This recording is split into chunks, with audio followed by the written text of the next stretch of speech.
హే! రాముడి కంటే సీతమ్మ కూడా పెద్దావిడే. సో, మనకేం ప్రాబ్లమ్ లేదు. నువ్వు నాకన్నా పెద్దదానివైనా మనం పెళ్లి చేసుకోవచ్చు. లేటెస్ట్ సినిమాలో డైలాగ్.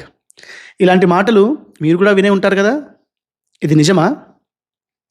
ఎందరో మహానుభావులు ఈ అంశాన్ని శాస్త్ర ప్రమాణంతో ఖండించారు. కానీ మనలోని కొందరు ఇంకా ఈ అంశాన్ని ప్రచారం చేస్తూనే ఉన్నారు.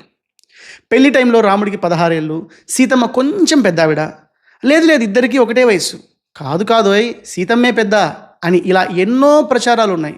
చూస్తూనే ఉన్నారు, చేస్తూనే ఉన్నారు. మరి నిజమేమిటి?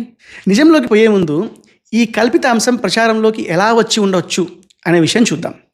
రామచంద్రుడు గర్భవాసం చేసి జన్మించాడు. సీతమ్మ అయోనిజ అంటే గర్భవాసం చేయలేదు. అందుకని సీతమ్మ జన్మ రాముడి కంటే గొప్పది, గర్భవాసం చేయలేదు కదా అని కొందరి వ్యాఖ్యానం. అయితే ఇక్కడ గమనించాల్సిన విషయము సీతమ్మ జన్మ రాముడి కంటే గొప్పది అన్న ఆ మాట. ఈ గొప్పది గొప్పది అన్న మాట కాస్త పెద్దది పెద్దది అని మారి ఉండవచ్చు అని కొందరి అభిప్రాయం. మనం చూస్తూ ఉంటాం కదా, మనకు ఫేమస్ చైనీస్ విస్పర్ గేమ్ ఉంది.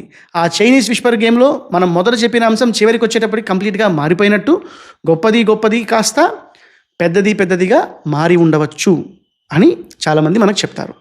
అయితే నిజమేంటి అని తెలుసుకునే ప్రయత్నం చేద్దాం.